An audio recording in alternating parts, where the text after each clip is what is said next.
Hello, welcome everyone to The Distraction. If you're watching, you see it. We've done it. We've made history. The original death dealer, the Japanese deathmatch legend, Luther, is here with us on The Distraction. Luther, how you doing, buddy? How's it going, brothers? We're good. We're good. Joseph, we got him. We've secured him. You know, I have a HD camera for this. I explained before we went on the air here to the huge star that is the original Death Dealer. I said to him, this is it for us. This is the end of the original run of this show. This is the season finale. We peak now. It started here. It ends here. We've always been building to this, right? And here it is. The payoff is finally here. Luther has promised to kill the town. I am very excited to see where this goes. We appreciate everybody listening here on Fightful.com. Look, if you've been watching the product, which I'm sure you have, this podcast started the week of Luther's debut. And that was our thumbnail. We were so excited for the debut of the Japanese deathmatch legend Luther that started this whole podcast. We became friends since then. Luther, tell us about the AEW debut and really just praise the Distraction for, I think we got you over more than anybody else. I mean, that's just my opinion. You guys put me on the map. You should be getting agent rights, I guess. I should be paying, right? But you guys started basically the same time that I did. I've been a listener since day one. Your boss was on one of our shows. I got to cut his hair. And that's when I actually brought you guys up to him, and I was like, hey, this guy's like to make fun of me, but I really, really like their show. And he's like, oh, it's all done with love. And I was like, it's all good. I have a really good sense of humor, so yeah. I'll never forget. It turned out great. I'll never forget Jeremy brought this show up to me, and we're like planning the show. And I didn't watch Dynamite live. And I woke up the next morning and all I got was just the single text, Luther, in all caps. And little did I know how defining that moment would be. And I didn't know he was talking about. But here we are now. And it's like, imagine this show without that moment, right? That's it. That's the start of all of this. But what was... It was a little acorn that grew into a giant tree. I know we're clearly the leaders of this movement. But talk us a little bit through, like... How much range was there to the media? And that's, a loose term for what it is, what we do. But the reaction to your debut, right? Because it became a thing in a whole range of ways. Talk us through like what that was like, just seeing it all take place. Everything is very surreal. Obviously, I got a lot of flack when I came on. Had to weather some storms, but I mean, I really felt like there's a few places that really help to push and change stuff around, and you guys were one of them, I thought, really. So no press is bad press, just spell my name right. That's the old adage, and that's what I always live by. And like I said, just keep at it and then try to bring people on your side. And if they don't, they don't. I think having a sense of humor about this stuff is obviously great, and I think has really boosted everything. Because I remember when Sean was going to get his haircut, and he said, "Luther brought me up, or Luther brought us up. You brought us up to him," and I was very scared. Yeah. I was like, "Oh my god, he's gonna kill us! Like the Japanese deathmatch legend is just going to kill us." And he's like, he was the nicest guy. He had nothing but positive things to say about you guys. It's like, cool, let's get him on the show. Like, let's do this. And then we had to go through some casts from Body Slam, helped us out and stuff. And here you are. And I mean, now you're a bigger star than you were when you first debuted. You're main eventing Dynamite. Like, you're main eventing the Chris Jericho episode of Dynamite. One time, and it was awesome. That's more than, I was gonna bury Ricky Starks, but he's done twice. That's still more than a lot of people. True. I've got to main event Dynamite and main event Jar. Me and Serpentico. So that's something. I do have to, though, unfortunately. I mean, that is an incredible moment in your career, and I hope you take great pride in it. However, I have to, on behalf of our audience, demand an apology of sorts, because I believe all of us were very, very concerned for you as you went for your 6th move off the top rope in the Dynamite main event. Can you talk about the amount of how inspired were you to just leave it all in there? Because it's pretty obvious watching, right? Well, I tried my best. I got some stuff, like a little bit. I don't want to make anything excuses or anything like that. I mean, I did everything I had to do. I got a little bit of something on my shoes and was making my shoes super slippery. And I don't know if you've noticed, I got new shoes now. So it was a little odd. And then that got into my head a little bit. And but I still tried. One of the best back catches in wrestling history, though, I think. I did a pretty good back catch. Baseball's my thing, man. I mean, I think people had to be impressed that you went out there and you busted your ass in that match because, I mean, it was a Chris Jericho celebration and you're good friends with Jericho. Been there with the GOAT. He's the greatest of all time. It was a big night. Who brought that up to you? Was Jericho just like, I want to do this match with Luther? I was just told about it, I guess the week or two before. They just brought that up to me, and I was like, whoa. And then Serpentico was pretty jazzed too. I mean, who would have thought that we would get that chance? So it's a memory that'll be with me forever, and I think for him too. I mean, just I'm so happy. I was so happy for Serpentico. He came on. I was almost more happy for him than me. I was happy for Chris's celebration, but I mean, Serpentico came on as a daily guy when they had the COVID matches, and then we got put together, which was completely a random thing that really really worked, and we gelled really good together. And then next thing you know, we got to do that. So I mean, I'm super, super happy for him. I mean, he was going to retire from wrestling just before that. That's cool. That's super. I mean, I think one of the things that's really interesting right now about the way AEW has adjusted to the landscape, right, and how odd everything is Dark has become like a place for hidden gems almost, right? And they're finding guys of all different experience levels. You're a feature on Dark. Are there any guys that I mean, there's some obvious names, right, that have come through that system, but are there any guys that you feel are still kind of under the radar on Dark that years down the line you think we're going to see big time on Dynamite and such? Lee Johnson, right off the top of my head. That guy's phenomenal. He's going to have a great career. There's the captain. I think he's really good. Almost a lot of the guys coming from Nightmare Factory have been pretty on it, pretty good. There's a guy, Adam Priest, who's there. He's pretty new. He's kind of reminds me of a little Benoit, little spark plug. I think he's got a good upside too. There's so many. All of them that come through have been really good. I haven't really seen any bad ones coming out.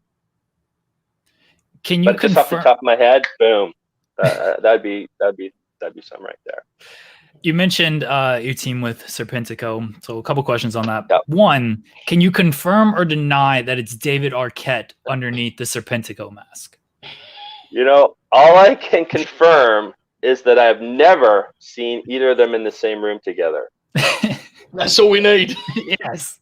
So, I can confirm that. But who knows? Everybody is, like I said, everyone's stealing his masks all the time, or he's giving them out. I don't know. He might be a mask whore. I have no idea. He's just giving them away. We saw Sammy Guevara just show up that one time, and he was in the Serpentico mask. So he needs to do a better job protecting his gear. Well, I wasn't there at that time, and I texted him like, "What are you doing? You need to lock our dressing room." It is fun though, right? As a fan, you look at the amount of tag teams in AEW, And for me, as the outside looking in, because believe it or not, Luther, I'm not in a tag team in AEW, I get excited about it, right? So for you, you must look at like the depth chart, so to speak, of like, man, there's some fun matches here. Obviously, everyone on there is a match you'd like to have, but if you could have one tag team, yourself and Spenta go versus one tag team in AEW, who is the first name you're putting down on the sheet? That's a good question because, like you just said, they're all so good. Like we have the deepest tag teams in the world, really. I would love to wrestle the Young Bucks. If I can keep it if we can keep it under 4 minutes, I think we have an awesome chance of beating them. I'll just have to come out of the block storming. Then we might have a good chance. Just knock one of them out. I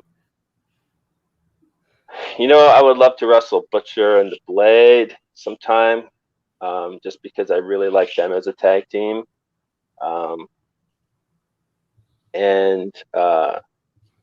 I know that Serpentico would probably love the rest of the Lucha Brothers. Mm-hmm. I'm sure that would be on his list for sure. But like, I'm open to wrestle. That would be another one you'd need to 4 minutes. You have to go hard there. You'd have to try and finish that one quick, man. I got to come out of the gates fast. I got to come out swinging, man. Come out swinging. My game plan of wrestling like Homer doesn't work half the time because I can't outlast them. So it's like, yeah, we just have to come out. That's our game plan now all the time. If you really watch us now, we come out strong, we come out hard, and as long as Serpentico's back holds up and he stays in one piece, we're going to do fine. I come up with all kinds of different. All I do is sit around and think of different ways I can use him to beat people up. Can you pick him? Can you just like pick him up and swing him and just hit people with him? Oh yeah, I've been coming up with all kinds. I got all kinds of different things that I want to try to unleash. Whether he wants to or not, half the time we're just going to do it. You mentioned as one of the teams, and I'm glad you did because I've recently sort of fallen in love with this team, and they fall way under the radar for no apparent reason because they don't fit a certain mold, right? The Butcher and the Blade. As an old school guy, you're a throwback, Luther, in every which way. And by throwback, I mean you were literally there back. That's it. You were there. You can only be thrown. You were there. How much fun is that act to you as that kind of a deal, right? Like its simplicity is really refreshing to me, and it's just these two tough guys who are there to beat people up. Simple as that. Yeah. Is it fun to see for you like how they're flourishing right now? Oh, I think it's awesome, and they're getting such big matches, and they deserve it. Totally into it. I was into those guys since day one, because they were there just before I got there, and I just thought they were amazing right off the bat, and they just keep getting better and better. Like all the teams, I think they're just getting better all the time, and they have their style and their niche, just like Chaos Project has. We have our style. Theirs isn't like anybody else's, and neither are ours. Like the Chaos Project is not like any team in wrestling anywhere, no matter what league you want to talk about. Like nobody does what we do, and that's kind of the same with Butch and the Blade. Like they have their thing, they have their unique style, and I really like it. Why is Jon Moxley ducking you as the world champion? Because he's wrestling Eddie Kingston in I Quit matches. He'll wrestle Omega in these lights out matches. Why is he not wrestling the Japanese Deathmatch legend?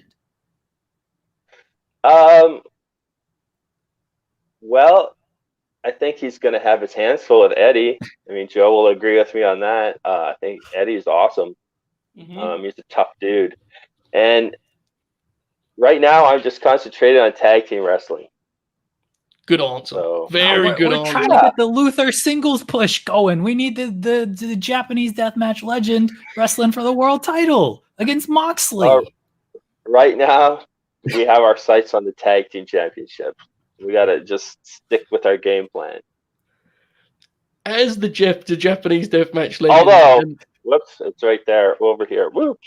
I did have a world title right there at one point. Hey, I'm trying to get you another one. He's content. He's on the mountaintop, baby. Well, I appreciate that Luther is, he's done with the singles. He's ready to work with Serpentico, ready to boost up Serpentico for the tag team division. But Moxley's doing all this hardcore stuff, and I think he's just afraid of the legend Luther. That's how I see it. Possibly, maybe. If that match ever happens, I'll be there, and I'm gonna give it 110%, and I'll pull out all the stops. I'm gonna go straight FMW style, baby. There we go. Just be wary of the top rope, okay? We don't need those concerns again, okay? Slippery footwear or not, Luke, but that's very frightening sight. Feet on the ground, brother. I'll bust it out again soon. Okay. I'm excited for that. One of the coolest, like AEW has this deal sometimes where they'll put matches together that they feel as though they've been put in like a video game simulator, right? It'll be like Colt Cabana versus Chris Jericho on Dynamite. Okay, cool. Like, it's just there's an element to that, the promotion. There is no greater example. That's what keeps it so fun and entertaining, and you don't know what's coming. And that, to me, that just keeps it super vibrant and super. It's fresh, right? Like you said, it's fresh, it's fun. You don't know what you're getting, and I think that's what keeps viewers really coming back all the time, because, like you said, the generation now, it's all about video games. So why wouldn't you give them a format that they're used to? The coolest example of that to me was, and I had a little fun with you about this on Twitter. It's like watching Eddie Kingston and Jon Moxley headline a pay-per-view in Deathmatch would be a little far, but there's some pretty brutal stuff in that match, right? And I glance over, and there he is, the Japanese Deathmatch legend, big grin on his face, and I just loving it. Like, how much fun is it for you? You spoke a minute ago about this, the way a team has their style, and in AEW, a lot of the guys are able to build their thing. How cool is it for you, with your background, to see the biggest match in the promotion take that style, and it's just like, yeah, that's what it is. It's a variety show, right? Like, that must be pretty neat for you. Oh, it was awesome, and I couldn't have had better seats unless I was at ringside. But like you said, I was just smiled the whole time and rooting for Eddie the whole time. Those guys just gave it to each other 100%. Rabid dogs. It was great. Every time they pulled something new out, my grin got bigger. So yeah, I thought it was awesome. We love the grins. Awesome. We love the grins. Sitting through the tapings, how difficult, or is it difficult to keep the energy up through? Because you're there for Dynamite, you're there for Dark. Dark is getting longer and longer as they keep adding more matches to discover new talent. Like, is it difficult to keep the energy up through those tapings? No, because the show was so good. Like, and I'm not saying that to be an AEW homer. I'm just like, it really is a fun show, and being there live is you always have that energy, and the guys need that, because obviously with all the restrictions we have now, we help give them energy, but their energy in the ring, like from watching them, feeds us too. And even though we're out there for the whole show, when we have our dark matches later, the energy is still there, because you have a match coming up, and I always get pumped up for my matches, no matter who I'm working against.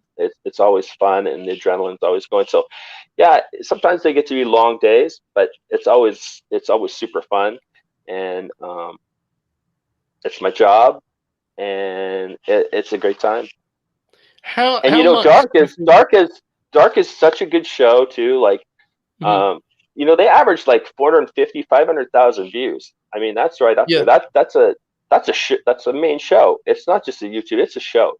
AEW Dark is an absolute show, gives you great matches. Like you said, it helps up-and-comers.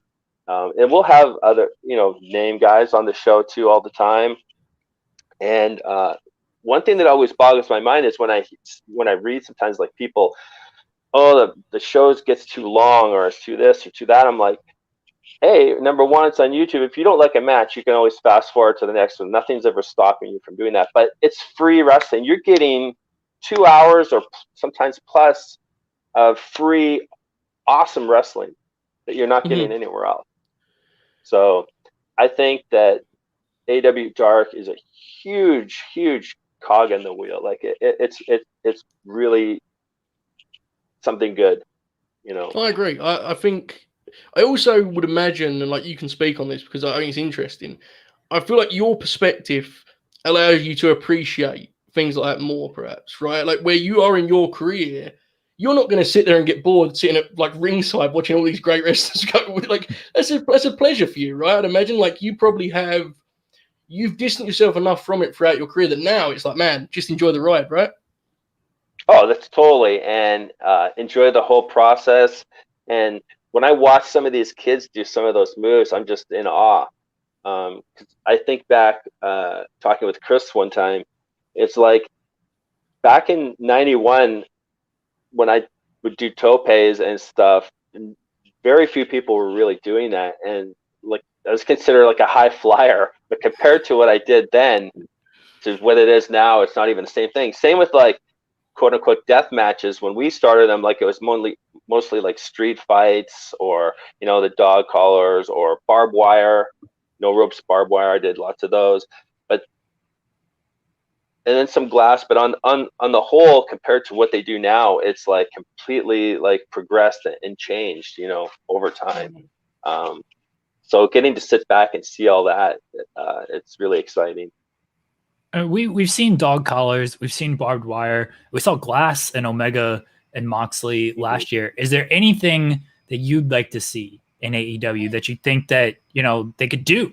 Because the restrictions, they don't have as many restrictions there. Can we get some C4? Well, I would love to be in a no ropes barbed wire match. I would do that with somebody. Who's the dance partner for that one? Yeah. I'm sure there's a couple guys that would do that. Yeah. I would agree. This is where Moxley's ducking him. Moxley knows that this is the match. I'm not going to put that out there, but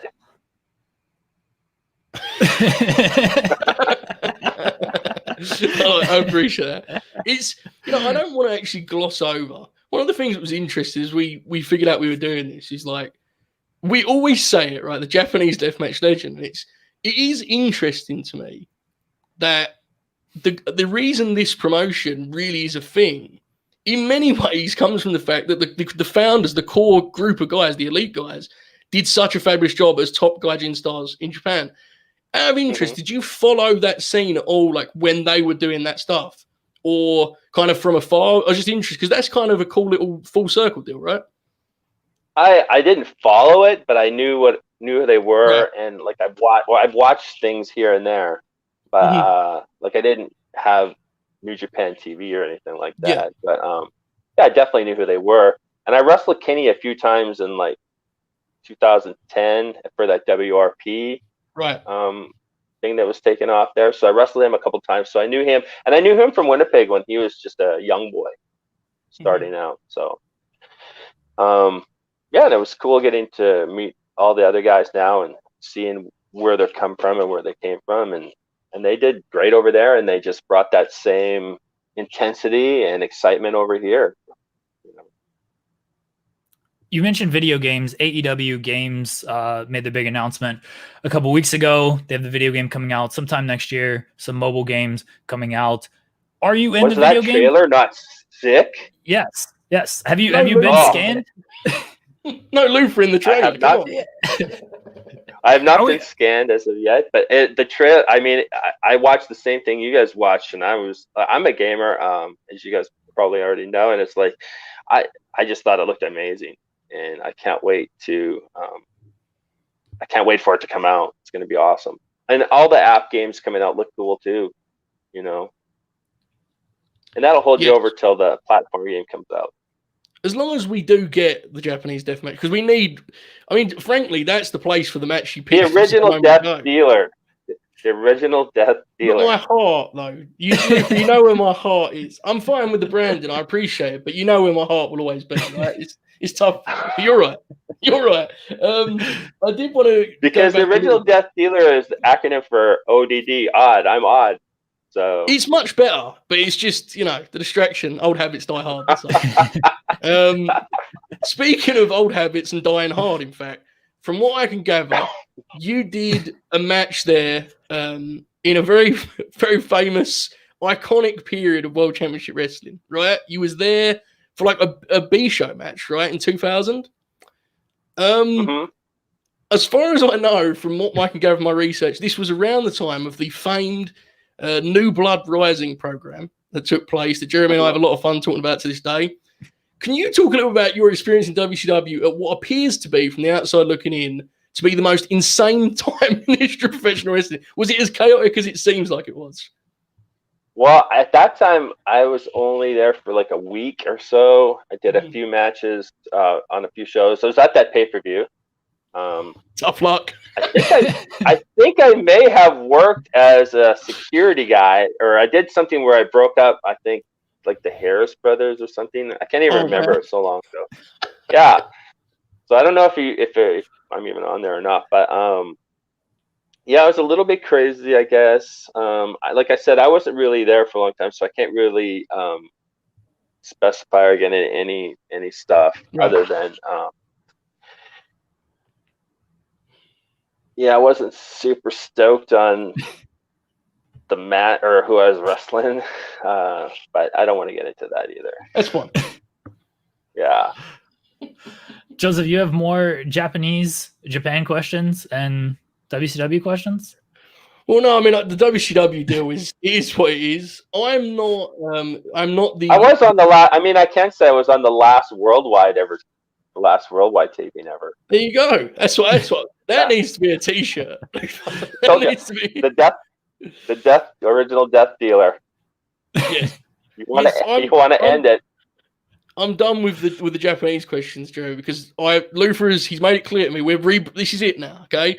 Remember I said it was the season finale. This is actually the end of the Japanese Deathmatch legend meme. Forever now, the original death dealer. I do have one thing. There's a lot of talk about trios, right? AEW has all these trios now creating titles. I understand your focus on the tag team titles. I get that. I respect it. However, if you could add a guy forming a trio, and they can be in another group right now, it's fine, because I understand that if I take those off the board, you're going to have a lot less options. Who is the guy you're looking at that fits your vibe? Because that would be quite the fit to fill, right? Wow. Good question. I'm going to throw that question to both you guys. Who would you pick? Oh, I thought Joseph was angling for a spot of his own in this group. Well, so that's what I'm waiting to see if he shoots himself there. Although, I want to say that I love your T-shirts, though, by the way. Good, nice one, right? You can get this, right? Luke, where can you get this T-shirt? I have interest. You can get that at shopaew.com. You can pick up all your Chaos Project or Luther T-shirt or any T-shirt from any of your favorite AEW superstars. Look, I'm happy to come in as a mouthpiece, but I'm not being a trio partner. I'm not being a trio partner. Who would you pick? Who would you guys pick if they're going to join our group? This is the problem, is stylistically, oh my goodness. What's happening here? It's going so well. I don't know what happened. I just killed it. Yeah. The sound is dead after all. Joseph was a coward and just cut his camera off in the middle of that. Yeah. He's going to come back on and have face paint stuff. Now, I will pop huge if that happens. It's not going to be happening. Hang on a second. I'll be back, guys. I'll duck the trios question. I'll be back in 1 second. I would go with someone like Pentagon for you guys. I think he would fit in very nicely with you and Serpentico. Okay. I like that. I don't think I could use him as a weapon as much. But both of you together could toss around Serpentico and pick him up like a dead. Yeah, you could easily do that. Let me get Joseph back in here, hopefully. Am I back? No, your camera's still off. Hang on, I'll be there. Yeah, this is just peak distraction. It really is. Here. It's very fitting. This would happen now, isn't it? Really? Yes, it is. Oh well, this is real. This is very Chaos Project-y. Yeah, exactly. This is a nice blending of both worlds here. We're kindred spirits in a lot of ways, right? We really are. I'm now operating on the webcam. I look. It's a very scary sight. What was we talking about? Very yellow. You're very gold. I'll be back. There I am. Trios we were talking about, right? Yeah, I picked Pentagon for the group. Oh my goodness. Okay, yeah. Here's one. I think this would be fitting in terms of approach to the industry. Lance Archer. I feel that would be a good fit for you, guys, right? You like that one, Luke? You look happy with that one. He is definitely a force. That is for sure. Yes. I don't know. I've never actually put much thought into it because I just really liked what we have going on. So I never even thought outside the box. But there's a lot of guys still coming up. I don't know. Would you use our already formatted guy, or would you use somebody that's still trying to make a name for themselves to come up? Well, it depends how high you're shooting here, Luther. Right? I mean, if we're going to the top, we can steal a guy. But a formatted guy might not want to join a tag team that's already going. More fool then, that's what I say. Put the offer out. The only problem with Lance Archer is, okay, I do want to make it clear, if I am coming in as a mouthpiece, Jake is going to be an issue for me there. You know, that's a pretty big hurdle for me to leap over as the spokesperson for the trio. So, and see, we have Serpentico, and I don't know how many snakes is too many snakes. Very good point. Hadn't even thought of that either. Maybe this was not a good suggestion on my part. Maybe it should be a team now. That's where my mind goes.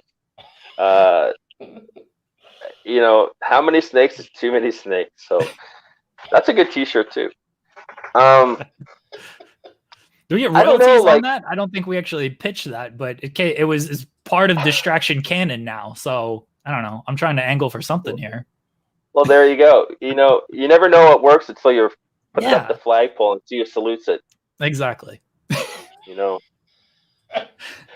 I don't know. Like, I literally have never thought about that question. It's tough. I mean, if you're gonna, do you just want to make a trios or you want to make a faction? Just go faction. This really shoot the stars. Just go faction. Well, if I was gonna put together a big group and I had my own pick, I would probably add like a couple girls. I'd probably look at Abaddon. She would probably fit in, and I would tag her with Jenna, who is the new girl who's really big. So I would have Power, and she's pretty scary too, with someone scary. I would maybe look for somebody new, maybe like a Ryzen, or I'd maybe even look at that Adam Priest guy, who we can get someone who's like a bulldog that can just charge right in there. Because you always need the pawns to run in first to do your fighting. You mentioned. Oh, go ahead. Oh, and then somebody, if you're gonna off the main roster, I don't know. Like, everybody's sort of got their own thing going right now, so that's tough. You know. You mentioned adding a female, and there's a ton of groups in AEW, and really off the top of my head, I think Dark Order is the only group that has a female with Anna Jay. Is that something you like to see more of in AEW? Well, I think it's good to have a mix of everything. Like you said, it's like a variety show, and that's exactly what it is. If I was to add a girl, I'd probably want to add two girls, though. That way, they kind of got each other's back a little bit. They're not sort of on their own everywhere. It's the same. So basically, we'd have like 2 or 3 different tag teams within the faction. I think if I was gonna do that and I was in charge, I'd add 2. Little fantasy booking here on the. We gotta get Luther. You know, I like to do that. Remember, I gave the idea about doing the 80s booking that time. Yes, that's actually. I'm glad you mentioned that, because I think it's worth telling the audience. I mean, we do mention it when we do these things, but like you're a big fan of the concept show where you can really kind of like start fresh kind of deal, right? Like, it's like, okay, where would you go from here? So with that in mind, Luther, I like the pick your own fantasy books where you can decide what you want to do. Mm-hmm. I was always into those. So Luther Pro Wrestling, original Death Dealer Wrestling, is starting up. Okay, and they all say it. Every booker and promoter in the world says, Luther, we have so much respect for your original Death Dealing that we're going to give you free pick. Okay, you can pick one wrestler from anywhere in the world. I mean, I would assume you'll stay at home with AEW, but you can go anywhere, so you're cool. Draft board, nowadays? Yes, right now. Is it nowadays? Okay. I mean, you can also, for the sake of, look, this have fun here, right? Let's have fun. It's a big show. It's the season finale. Just give me a modern choice, and then let's go all time in their prime. Who you taking? Give me both names. A modern choice right now. So like a babyface heel, doesn't matter. You're cool. Some people would like to build around like, a Ric Flair style heel. Other people would like a Hogan baby. You're cool, pal. I have to pick somebody right away. I'm gonna go Cody Rhodes. Good choice. That's a very good choice. And you can go both ways with that one, right? As far as babyface and heel. That's strong. Mm-hmm. All time. Luke, that's a lot tougher, right? All time. That one is way tougher. I kind of got two to me that are really tied, so it's a tough one. I'd either go Ric Flair or Chris Jericho, because you can go either way with Chris as well, right? Or with Flair, I guess. But Flair's always kind of the quintessential heel, right? Chris is interesting because as a character, there's a lot more sort of range there, right? I mean, obviously we all love what Flair did, but Flair was Flair. I'm interested. What would you, considering that it's, pick the prime, what would you actually pick as Chris's prime? Oh, that's a tough one. Because he's one of those guys. It's tough to say a prime because he changes stuff to make it new. So he really had I don't even really see an end to that. And every time you think, okay, this is it, he'll change it up, and then it's totally new. So I couldn't even give an answer on that because he throws a curveball at you every time. So yeah, there's like pieces of each version, right? That you would like. Okay, I'll have a little bit of that, a little bit of that. Yeah, that makes sense. Yeah, exactly. So I would maybe try to jigsaw like a Frankenstein, a whole new version, which is kind of what he does, right? Like.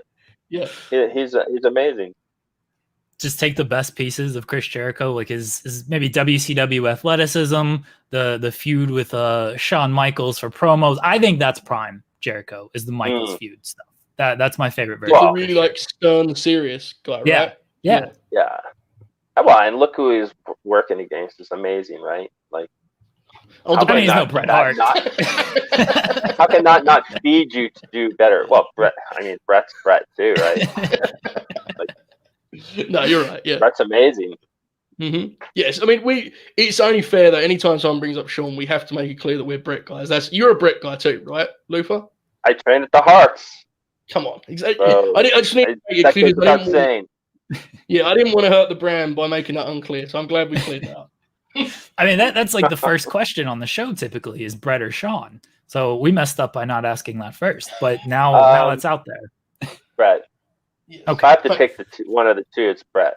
Okay. We almost had to ban you there if you went the other way, Luther. Oh, no. I'm always going to go Bret Hart. There's a small list of guys that can never be banned. Luther is like, he leads the list, right, Jeremy? We have to say. Yeah, I mean, I nearly get banned. Sometimes I get banned, apparently. I'm told I was banned this week for saying that Ricky Starks is good. So I don't know. Maybe. Yeah, sorry. Sorry, Jeremy. I apologize. I didn't mean to bring up Ricky.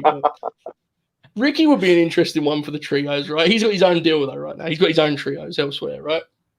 He's doing fantastic, and he's another guy that's his future is great, really. Sorry, earmuffs. Earmuffs, Jeremy. Earmuffs. I agree. Yeah, he's got all of it. He's got all of it covered. In ring, talking, like everything. Anyway, enough about that guy. Luther, what kind of video games are you playing? What kind of video games are you playing nowadays? Because We all got a lot of free playing time, unfortunately, right now. I'm playing a lot of WoW. I play WoW quite a bit still. And obviously, I posted the pic. I went and got, I like to play old stuff too. So the Genesis still rocks a little bit. But one of my favorite games is MLB The Show. I like, and of course Madden. I like a lot of the sports games, and that's about it. I'm a pretty simple man. Are you playing Road to the Show? I'm not. What? It's the only thing to play on the show. Are you doing franchise mode? On the show? Yeah. Right now, I'm actually been putting in a whole. What I like to do, I make seasons. So right now, I'm programming the whole 1962 whole franchising season, and then I'll post it up. Oh my god. Yeah, I do lots of programming stuff. So I've got like the 1915 season programmed and 1962 I'm working on right now. In fear of doing a production meeting here, Luther, because I'm picking up what you're putting down, okay? And Jeremy can tell you that I am equally insane when it comes to video game simulation. As you probably know from following us on social media and knowing this show, we love ourselves some fantasy booking, right? We have the series where we'll do as such, we'll go. Out of interest, not as though we were pitching this as a full-time idea, I'm just asking, if you could get the pencil for any which era in history of professional wrestling, and you're walking in to book the territory, what time jumps out? Is there like a moment in history you'd like to rewrite or something? From like, I don't know, maybe we're just talking about Brett, maybe it's, let's go to 97 and change Montreal. Something like that. Where would you immediately go to? There's kind of two answers for that for me. One is I liked kind of the, I guess, mid to late 80s coming up to 90 when it was kind of really getting big on TV and blowing up, and everybody all the guys were really cartoony characters, but I really enjoyed that as a kid and teenager. And I mean, that's when it was really packing places too. Like people were so into it.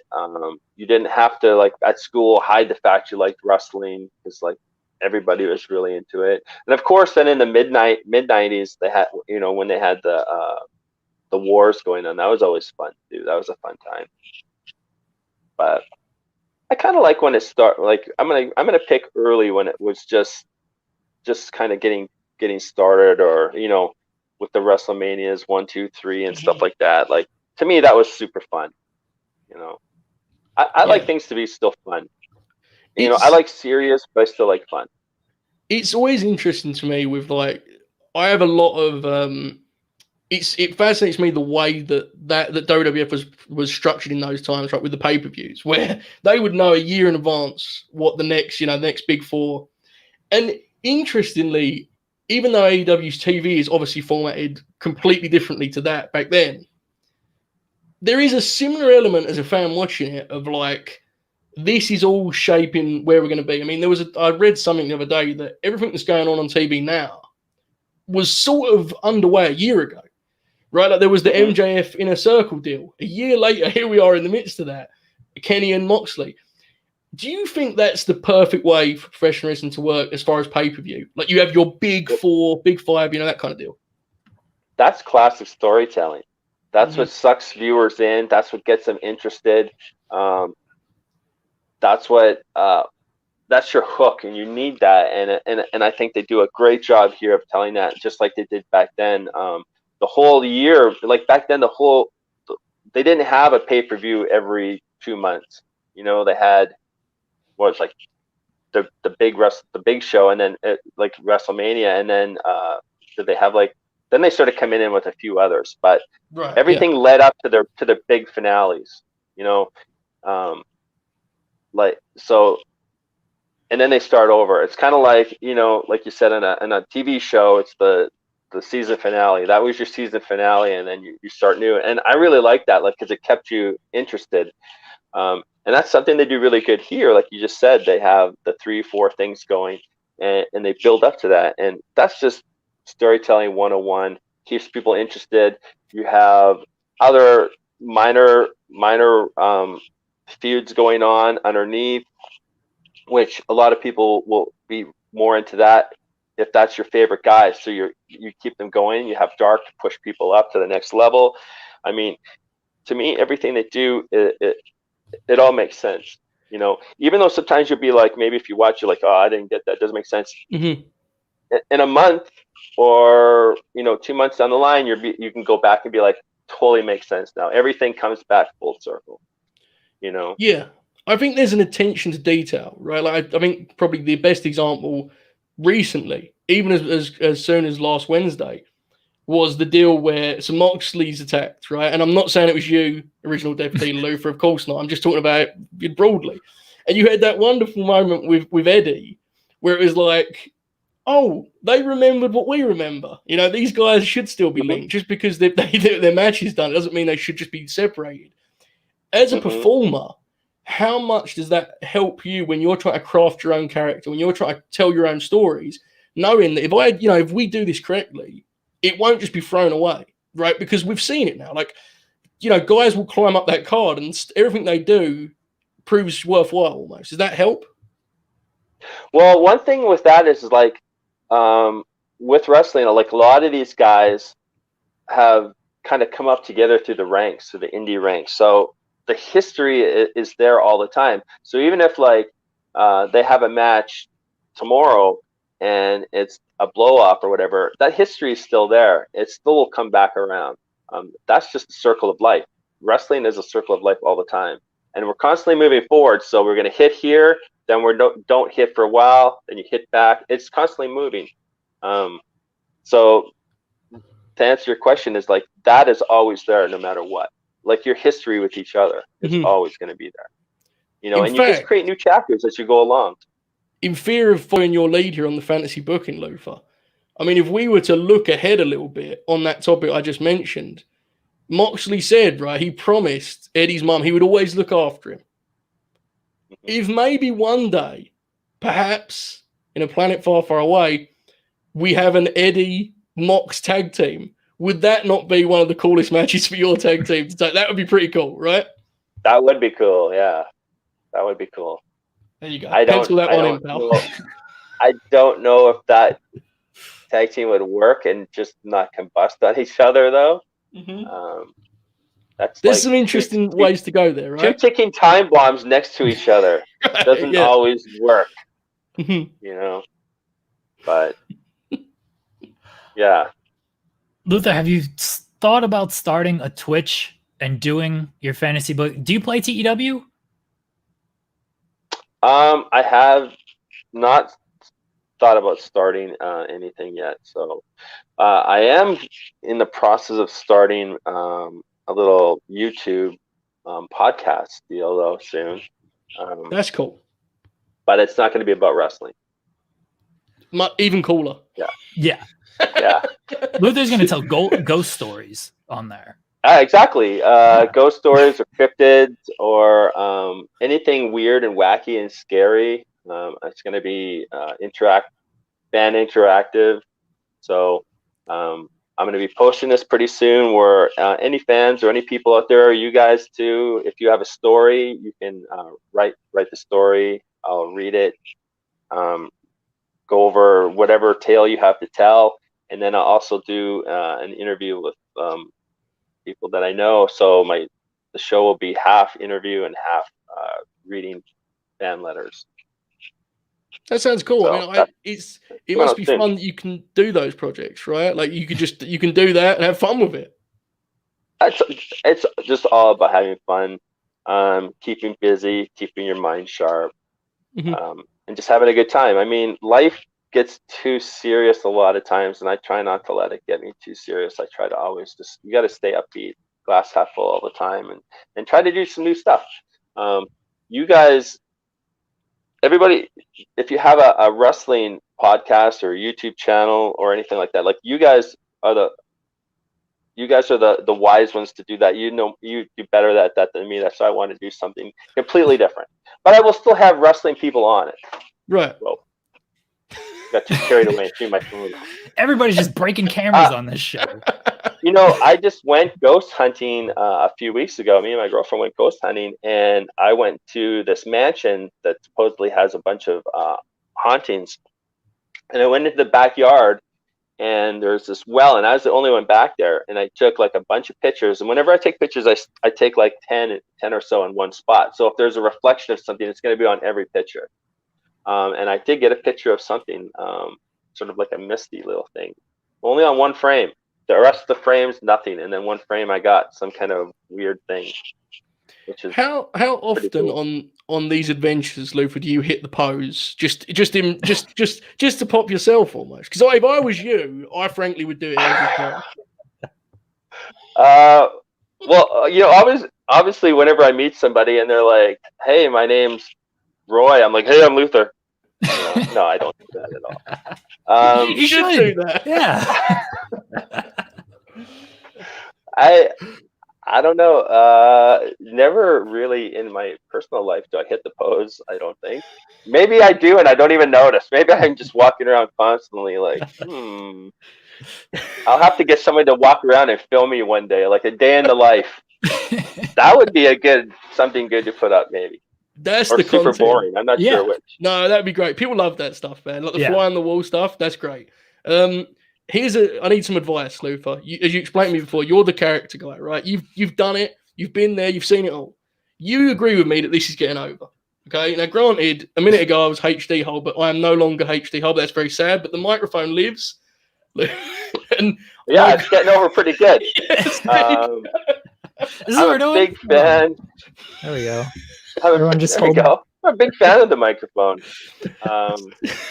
It gives you that real reporter, like the reporter vibe, Like you said, like on your one podcast, or on the one you were like in a war country doing a bunker. A war in the bunker. Yes, yeah, I watched the show.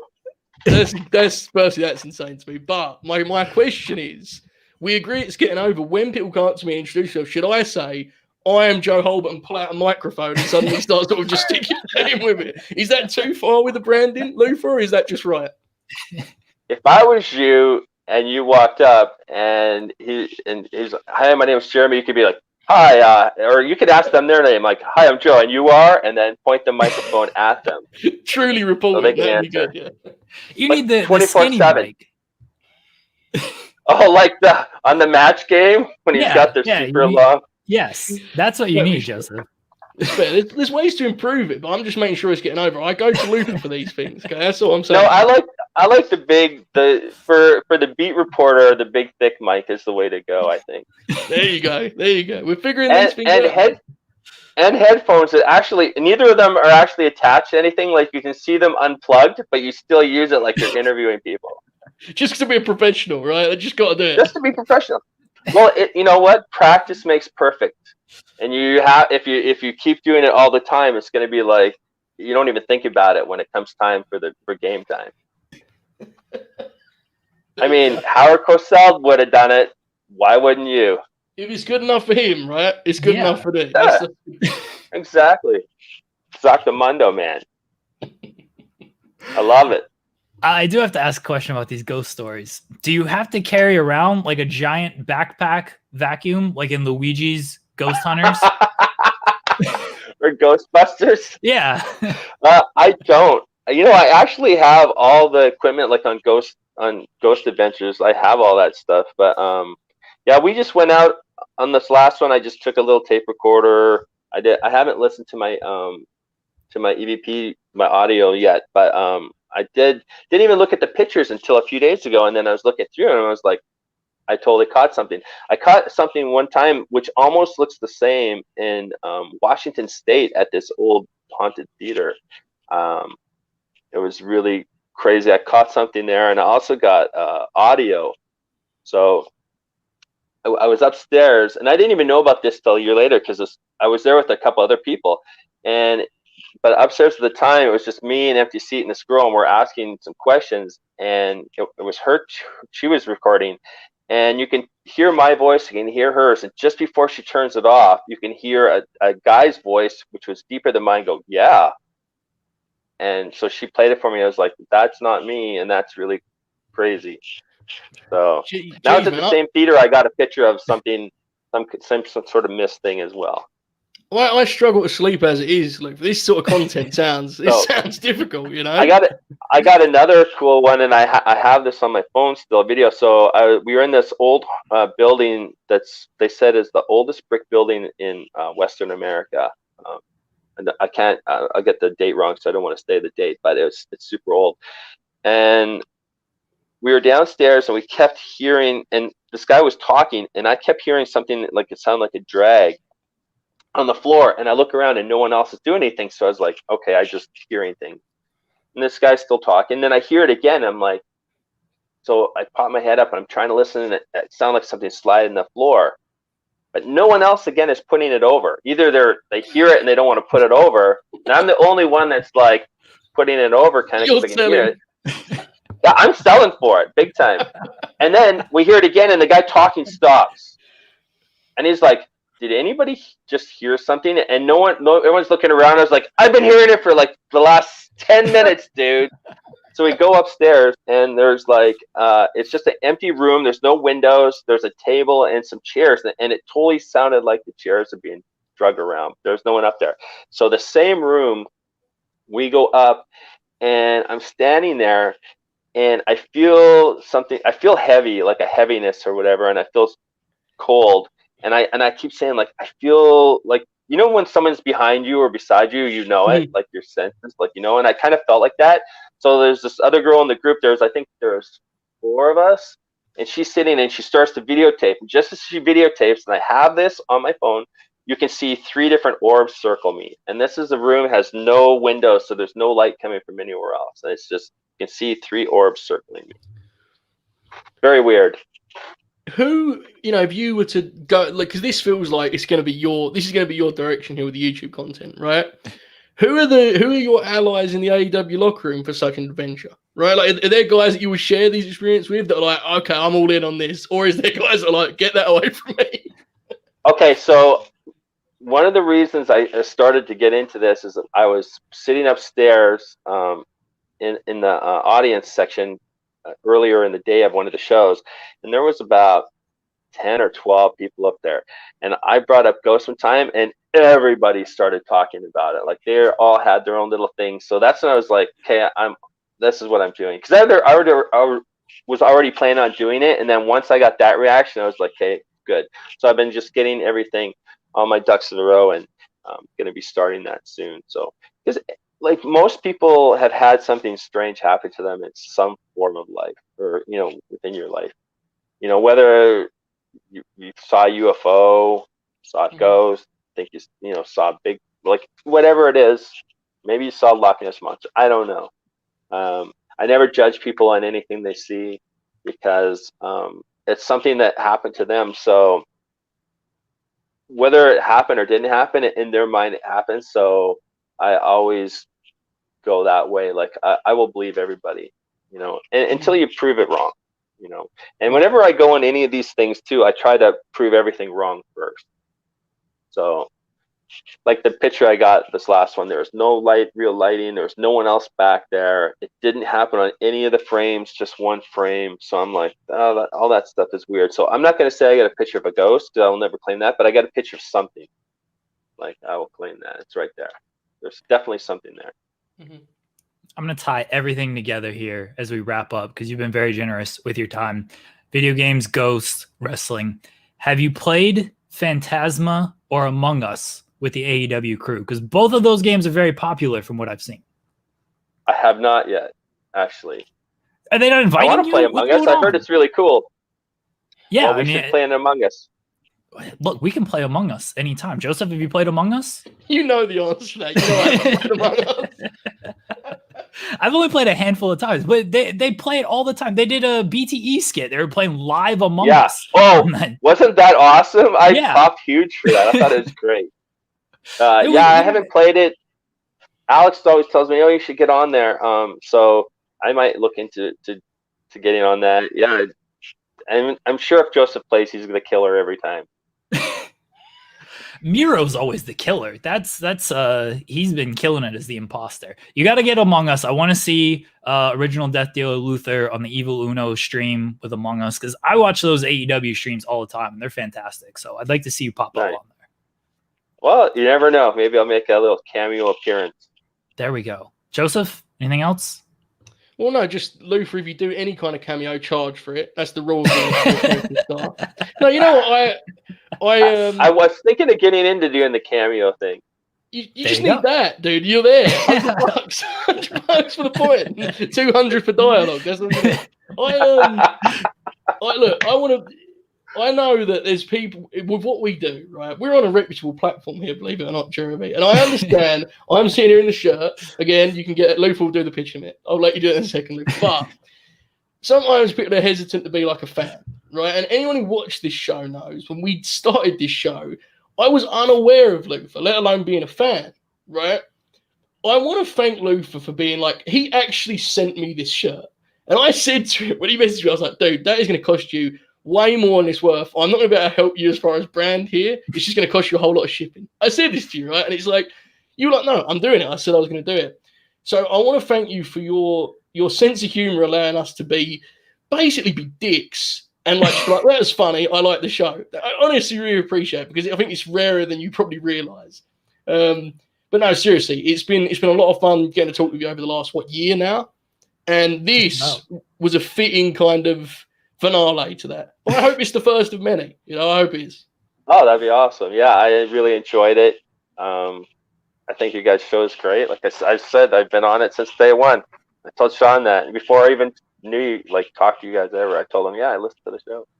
We got to get Luther on a TEW stream booking some booty pro wrestling with us. We